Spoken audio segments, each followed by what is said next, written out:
सुप्रभात विद्यार्थी। आज हम स्पर्श पद्य खंड से पहला पद मीरा के पद का वाचन करेंगे। साथ ही साथ आपको उसकी सार व व्याख्या भी प्रेषित की जाएगी। मीराबाई का जन्म जोधपुर के चौकड़ी कुड़की गांव में 1503 में हुआ था। माना जाता है कि 13 वर्ष की उम्र में मेवाड़ के महाराणा सांगा से कुंवर भोजा से इनका विवाह संपन्न हुआ था। उनका जीवन दुखों की छाया में बीता। बाल्यावस्था में ही मां का देहांत हो गया। विवाह के कुछ साल बाद पहले पति, फिर पिता और एक युद्ध के दौरान ससुर का भी देहांत हो गया। भौतिक जीवन से निराश मीरा ने घर परिवार त्याग दिया और वह कृष्णमय हो गई।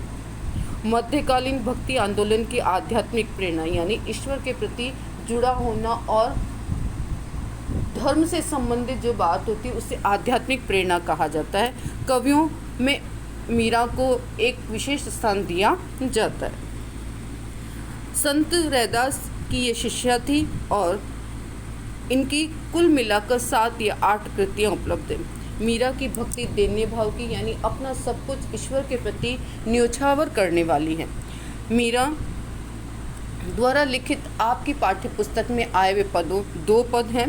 इन पद में उन्होंने कहते हैं कि सांसारिक संतापों से मुक्ति पाने के लिए मीरा ने घर द्वार छोड़ दिया था और वृंदावन में जा बसी थी और कृष्णमय हो गई थी। प्रस्तुत पाठ में संकलित दोहों में मीरा ने इन्हीं आराध्य को संबोधित करती है। मीरा अपने आराध्य से मनुहार करती है यानी कि उनसे बात करती है, उनको लड़ाती है और उनको उनके सामर्थ्य को याद दिलाते हुए अपने कष्ट पीड़ा को दूर करने की बात कहती है। आज की कक्षा में मैं आपको मीरा के पद से संबंधित पहले पद की व्याख्या व सार प्रेषित करूंगी, जिसे आप अब सुनकर अपने शब्दों में कॉपी में लिखने का प्रयास करेंगे। कैसे लिखा जाता है, क्या नहीं लिखा जाता है, क्या करना है, इससे संबंधित एक PDF में आपको प्रेषित कर दूंगी, जिसकी सहायता से आप उसे कॉपी में कर लें। मीरा कहती है, हरि आप हरो जनरी भी। हरि मीन्स कृष्ण को हरि नाम से संबोधित किया गया। हरि शब्द का मतलब होता है हरण करने वाला। हरण करने से मतलब है दूर करना, अपने आप में ले लेना, उस व्यक्ति के ऊपर से उस बला को टाल देना कि हे कृष्ण आप में हरण करने की क्षमता है, इसलिए मैं आपको हरि नाम से संबोधित करती हूँ। और आप यानी अपने, जन यानी लोगों की, भीड़ यानी पीड़ा। हे कृष्ण आप में हरण करने की क्षमता है, इसलिए आप अपने भक्तों की पीड़ा को दूर कर दीजिए। द्रौपदी लाज राखी आप बढ़ायो चीज।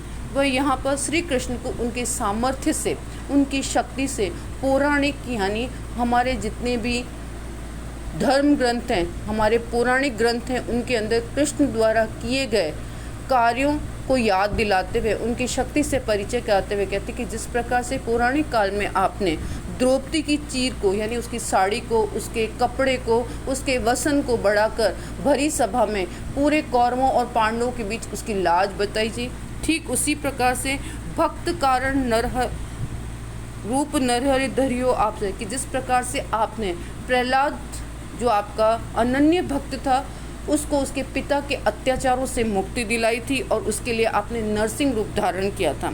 ठीक उसी प्रकार से आपने बूढ़ तो गजराज राख्यो काटी कुंजर पी, कि जिस प्रकार से आपने मगरमच्छ के मुंह से गज ऐरावत को, हाथी को बचाया था और मगरमच्छ के मुंह से उसके पैर को बाहर छुड़वाया था और उस कुंजर यानी उस हाथी की पीठ से मुक्ति दिलवाई थी। इसी प्रकार से दासी मीरा लाल गिरधर हरो म्हारी भीर।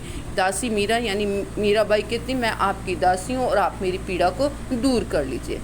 तो मीरा कहती कि हे कृष्ण आप में हरण करने की क्षमता है, आप अपनी क्षमता के आधार पर अपने भक्तों के कष्टों को, दुखों को, पीड़ा को, परेशानी को, विकट विषम और विपरीत परिस्थितियों से उबार लीजिए, क्योंकि आप में ये क्षमता है। आपने इस क्षमता के आधार पर भरी सभा में द्रौपदी के कपड़े को बढ़ाकर उसकी लाज रखी थी। अपने भक्त की परीक्षा उसमें उसको उत्तीर्ण करने के लिए उसके पिता के अत्याचारों से मुक्ति दिलाई थी। ठीक उसी प्रकार से आपने ऐरावत को मगरमच्छ के मुंह से बचाकर रखा था। ठीक उसी प्रकार से आज आपकी दासी जो मीरा है वो सांसारिक संतापों से बहुत पीड़ित हो गई है, आप उसको उससे उबार लीजिए।